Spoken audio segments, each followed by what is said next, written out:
Hello and welcome to Homicide Hobbies. I'm Andy, And I'm Claire. and we're here to talk about some of the disturbing things that go on in the world, past and present. We feel like not knowing doesn't mean the crazy doesn't exist. So we're going to scar you with the knowing. Enjoy.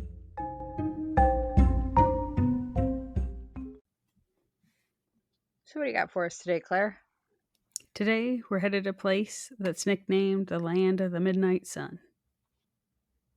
Benny Benson designed the flag at just 13 years old.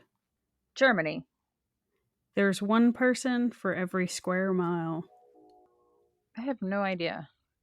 A large portion of this place can only be reached by boat or plane because it only has 20% access by road. Some sort of island. Alaska. Are you serious? Uh-huh. Good job. You done stumped me. No, this was another one from Jody. Oh, okay. Thanks, Jody. Mm-hmm. Didn't she give you your last Alaska one? Uh-huh. You like Alaska, Jody, huh? Or doesn't. I don't know. Good point. It seems like there's a lot of spots to hide bodies, so who knows how many people are going rampant. That makes sense with the plane. I was thinking the other side, though. Islands? Like the other side of the world. I know, because you thought I was going to do a different case today, you dirty ass cheater. Excuse me. Excuse me. I know what you were thinking. Yeah, I thought Poland. But then you threw me off on that one, and it was like, I know. all right, so Mhm. I'm. You see a guest just trying to log in? Jody? Do you see it? I do. If they join, it'll be a surprise guest. How is that even possible? Somebody's eavesdropping. It's Big Brother. It's the government. They're listening. Just out of curiosity, it doesn't say they're in the green room. It just doesn't show that they have a mic. So somebody's just listening? It would appear. That's creepy as hell. Mm-hmm. My guess would be because maybe we're already recording, they weren't allowed entry. So we're going to be in early 2000s. No, scratch that. We're going to be in early September in the year 2000 when 33-year-old Della Brown spends a Saturday evening in Anchorage's Spindard neighborhood. What? Spinard. It's not Spindard. I don't know why I threw extra letters in there. But she's 33 years old. She's going to spend a Saturday evening in Anchorage's Spinard neighborhood. It's like a patchwork area of bars, motels, small houses, wedged between the airport and downtown. Okay. So just hanging with friends, having a night. Friends would say she was in high spirits that night, drinking with people she trusted. Before midnight, she left the gathering at a friend's house, saying she's headed home. A few people are going to remember seeing her outside that evening, talking with a man in a white pickup truck. She seemed comfortable enough to climb in. And that's the last time anybody saw her. Uh-oh. 2 days later, a pair of residents exploring an empty lot off Wisconsin Street caught a smell they just couldn't ignore. Ew. Inside a decaying shed behind a boarded-up house, they would find the body of Della. Detectives arrived to a chaotic scene. Trash, broken furniture, signs of a brief but brutal struggle. The body appeared to have been left where she fell. Anchorage police launched what would become one of the city's most scrutinized homicide investigations. The autopsy told the story her voice no longer could. Multiple head injuries indicated a violent beating. There were no defensive wounds, suggesting she really didn't have much of a chance to fight back. Her blood alcohol level was high, consistent with reports that she'd been drinking all night. The medical examiner ruled the death a homicide caused by blunt force trauma. The attack was fast, focused, and personal. Detectives canvassed Spinard bars and motels, asking who might have seen Della that weekend. Again and again, they heard about a young man driving a white Chevy pickup truck. They had identified him as Joshua Allen Wade, 20 years old, already known to police for getting into fights and making threats. So they're going to go talk to him since everybody keeps saying that that's who they saw her with. When investigators question him, Josh admits he met with Della, claimed he gave her a ride, and he even will say that he dropped her off near Spinard Road. But he really didn't have any reaction when they're like, well, she's dead. So it was like a very flippant, well, I dropped her off, so whatever. Kind of weird for if you know somebody and you were with them, not like a shocked Did he know her, or did he just meet her, give her a ride? They did whatever they probably did, and then he dropped her off. And it's like, I didn't really know her, so. So from my understanding, they were like, they had similar circles. So they weren't besties. They didn't hang out, but like they knew Or- of each other because they knew somebody who knew, you know. So an acquaintance. A real close personal friend. Somebody you wouldn't be like, oh, okay, like wouldn't be opposed to getting in the car because you know this person who knows them and they're okay, kind of thing. Yeah. Which also goes both ways, by the way. You are who you hang with, kind of thing. Sometimes. Well, no, I'm saying just like people will assume, oh, this person's good people. They know this person. They must also be good people. Well, if you're a piece of shit and, you know, associated with another person, don't be surprised if you're associated as a piece of shit, is what I meant. Got it. But the next several weeks, they're still working on trying to crack the case and collecting evidence, you know, the whole thing. But over the next several weeks, several acquaintances would come forward to tell police that Josh is bragging about hurting somebody. Another would say Josh even showed him Della's body inside the shed to prove he wasn't bluffing. Why didn't he call the cops? Well, that's probably a fantastic question because I'm surprised how many times we've done cases where people show people bodies and no one does anything. Yeah. Seems like a pretty solid reason to go to the police. You would think. Evidently in Alaska, I guess maybe it's small enough that like you don't want to be the tattletale because they're going to know where it comes back to. No, I'll be the tattletale. I'd rather be the tattletale than the accomplice after the fact or whatever nonsense you're going to wrap me in on this. Yeah. And not to mention, not only self-preservation, but that's somebody's family member. They deserve some sort of closure, not wondering what happened. You piece of shit. So detectives are going to obtain a search warrant. They start digging around in his truck and recover trace evidences of hair and blood. They preliminarily test it, and it does link to Della Brown. So on September 30th, 2000, they arrest Joshua Wade for her murder. Now, as Anchorage waited for trial, investigators built a profile of a man they believed was responsible, so they start looking into Josh. Josh had grown up in Anchorage, angry, impulsive, and fascinated with control. Teachers recalled a teenager quick to be violent. Juvenile files mentioned cruelty towards animals and relentless bullying. By his late teens, he was drifting, drinking heavily, threatening to kill people who challenged him. One friend remembered him saying that killing someone would make him powerful.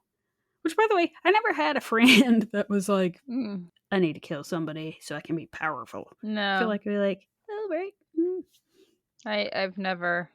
We have different kinds of friends. Now, it would be 3 long years until the case finally reaches court. Prosecutors were going for first-degree murder, but their evidence was thin. There were no eyewitnesses to the actual attack, so the only thing they really have, other than obviously the blood and hair in his car, is that he was the last person with her getting into his car. Where people, you know what I mean? Are you following? I'm tracking. Okay. But up to this point, they don't have a confession, and the physical evidence is pretty fragile.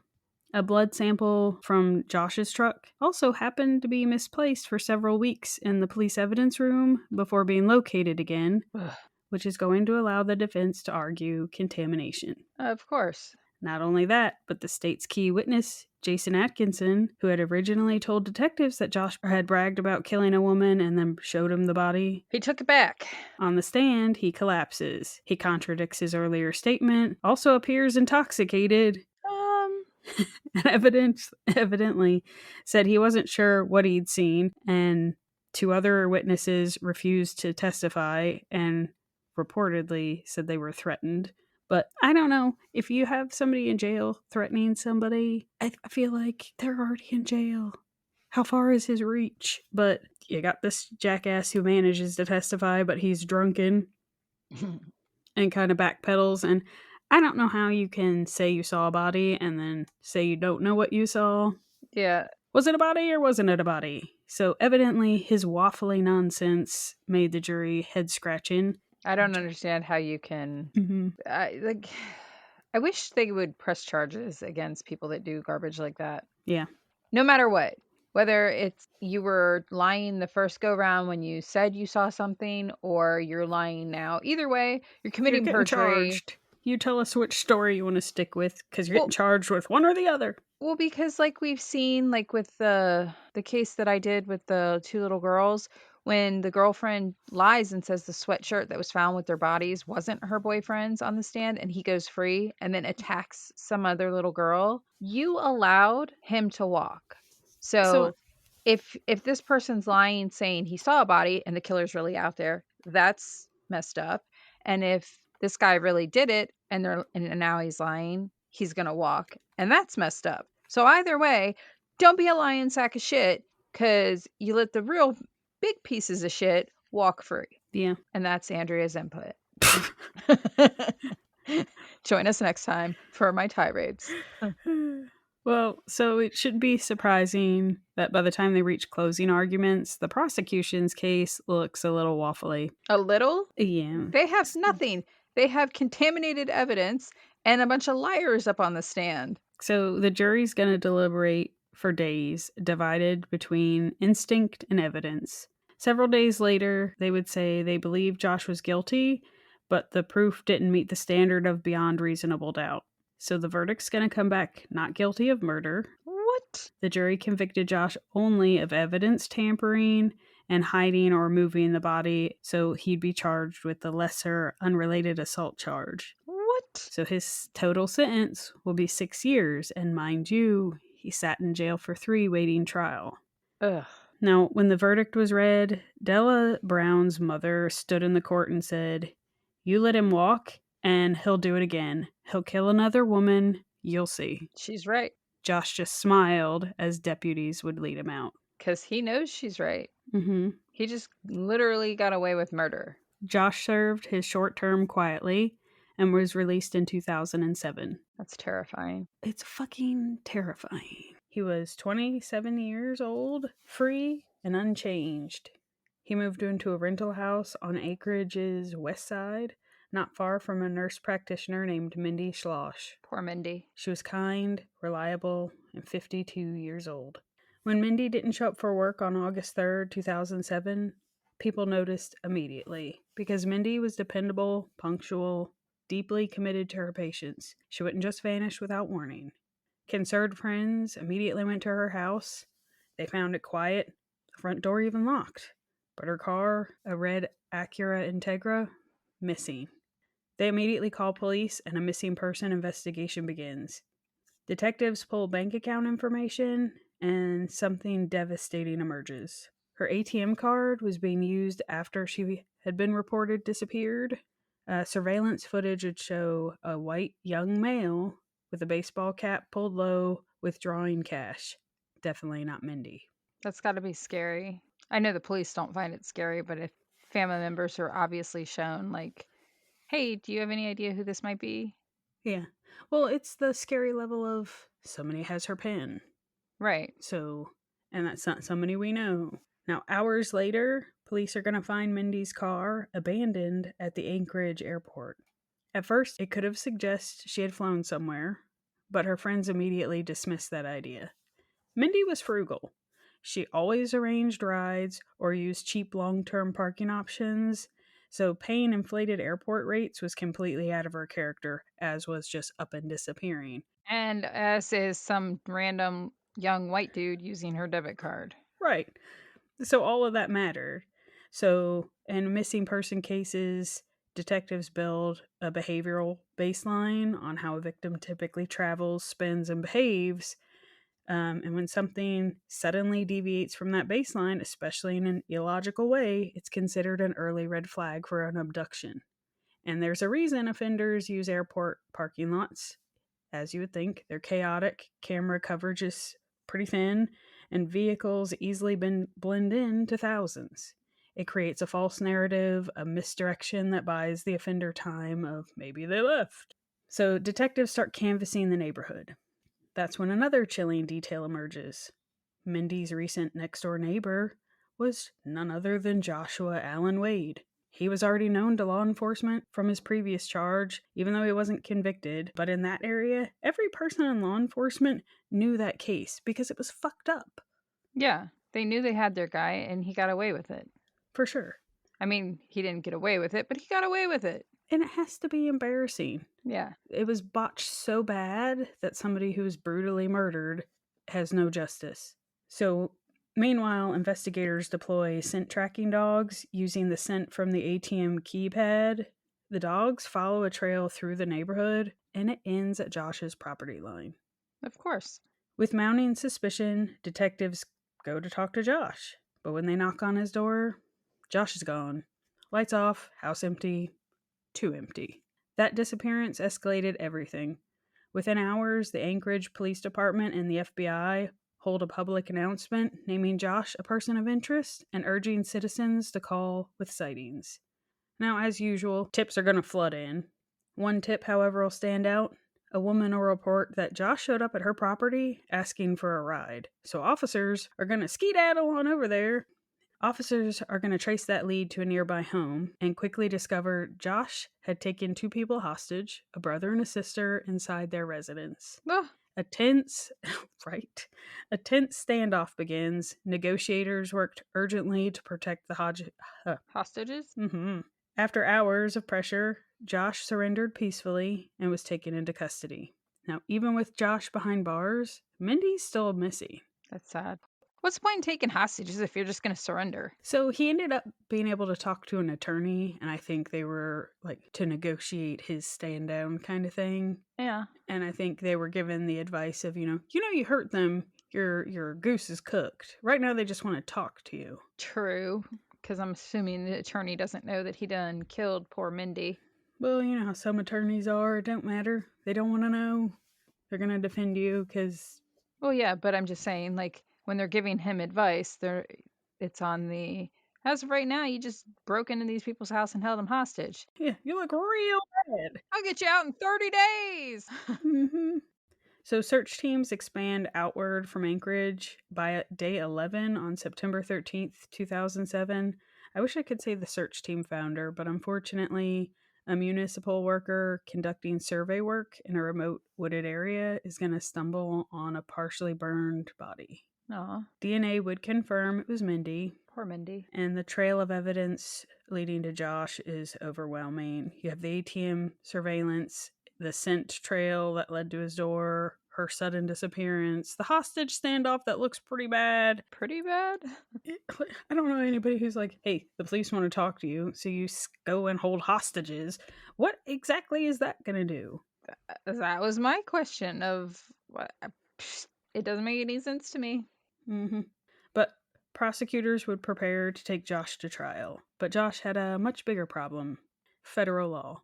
So, because Mindy was abducted and murdered while being transported in her own vehicle, prosecutors charge him with carjacking resulting in death, which makes it a federal offense eligible for the death penalty. Woo! Now, the reason that's important is because up until this point, Alaska doesn't have the capital punishment. So even if he would have been convicted for Della Brown's murder, he had never had the threat of death. However, them changing the charges to what they are, the federal system has that power. So he's going to get a little scared.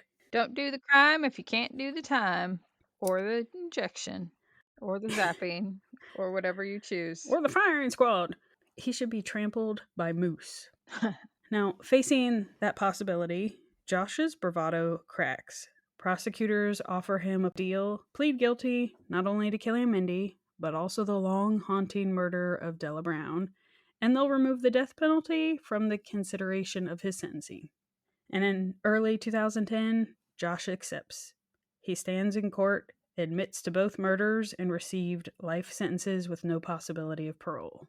With Della Brown, Josh would admit to having attempted to rob her, but she struggled, ultimately leading to Josh overpowering Della before smashing her over the head repeatedly with a rock and leaving her body in the shed where she would be found. I thought she was moved. Well, he smashed her head with a rock, but he's gonna, Yeah. Anyway, now with Mindy, Josh said he had the idea to rob her because he had a real bad day, and that seemed like a solution to his problems. Right. So he crept into her house, bound her with zip ties at gunpoint, forced her to give up her ATM card and PIN number before stuffing her in the back of her car and driving out to an isolated area where he would shoot her and attempt to burn her body. At least he kept his penis to himself. So, interesting you should say that. He did. However, evidently, his hate and disdain for the ladies.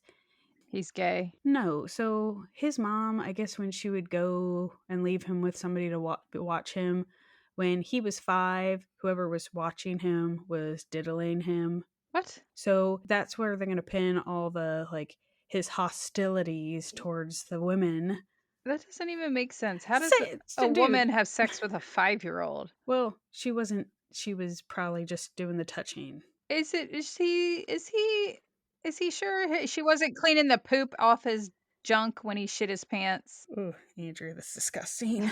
But Like, that doesn't make any sense. I don't see a grown, well, whatever. right, you'll have people speculate that that's where, when he started being a hostile child, from there on, because then he would move with his dad, and it'd be like he hated the ladies, and that's where the hate for them came from. Mm-hmm. But it's just like, okay, so if one person does something bad to you, you're gonna hate an entire group. And not to diminish the people really shouldn't touch children. People should keep their hands to themselves anyway. Yeah, seems like a good policy. Mm-hmm. But for Mindy and Della's families, the plea spared them years of appeals, testimony, and courtroom drama. Justice, at least legally, was final. But Josh wasn't finished there. Years passed quietly while he did his time.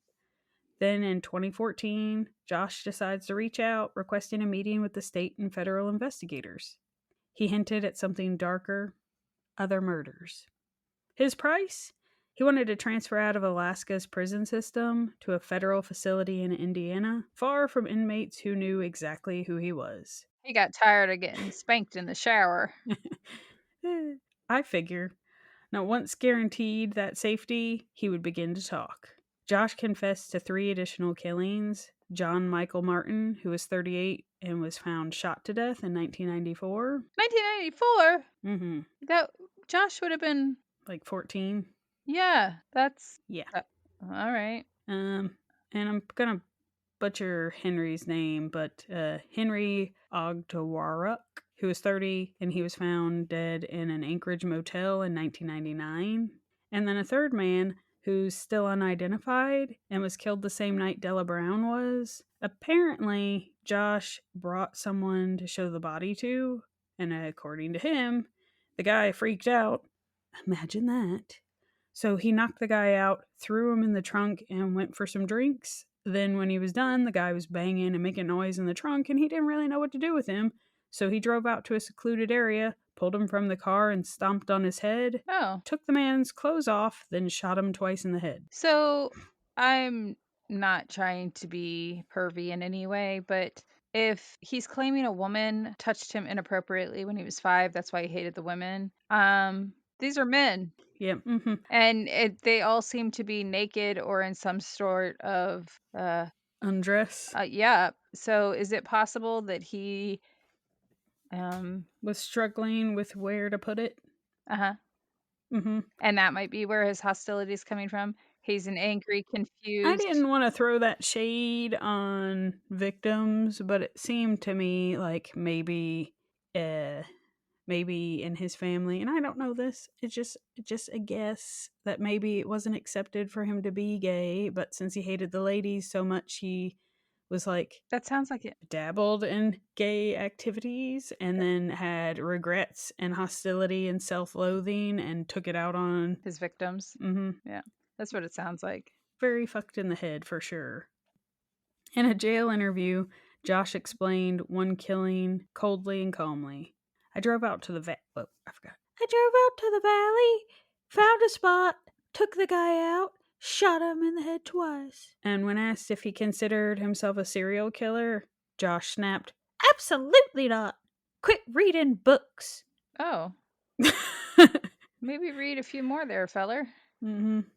His denial only deepened the horror. Anchorage hadn't just prosecuted 2 murders. It had unknowingly housed a serial predator operating in the shadows. And with his final confession, several long, cold cases flickered back to life. But investigators never got the time they needed to fully close them, because on June 14th, 2024, while serving his sentence at a federal prison in Indiana, Josh was found unresponsive in his cell and pronounced dead shortly after. Unresponsive? Mm-hmm. He had a heart attack, kind of unresponsive, or how old was he?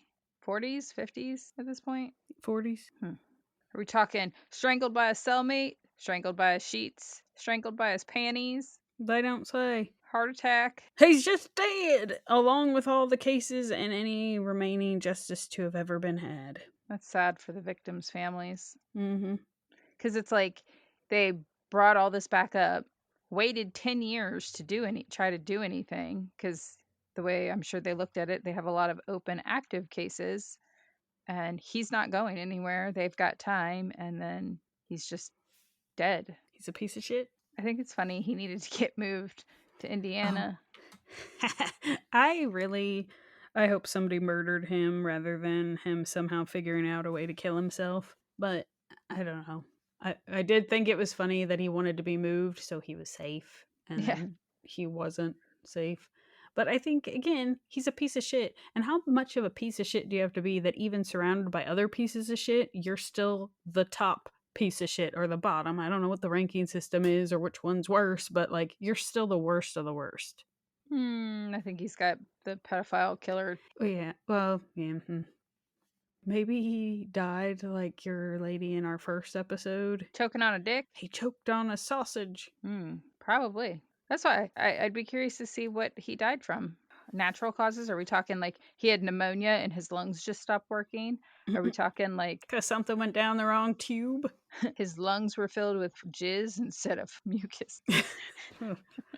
It's jailhouse pneumonia. Oh, that's disgusting.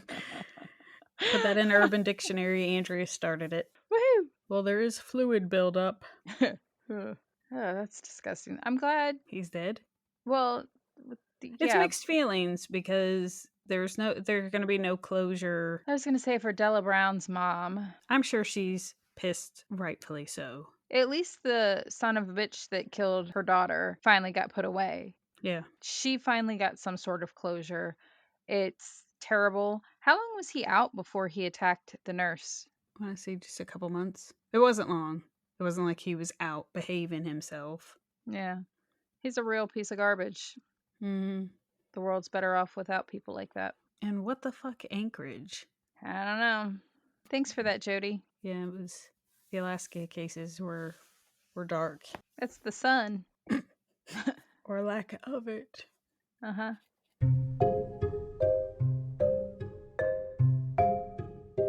We hope you enjoyed today's episode of Homicide Hobbies. If we made you laugh, if we made you cry, or if we mind-fucked you for the day, then we thank you for listening. Please write a review on whatever you're listening to us on. Tell your friends, tell your family, tell your coworkers. We're freaking awesome. And join us next week for another episode of Homicide Hobbies. I'm Andy. And I'm Claire. That's all we've got.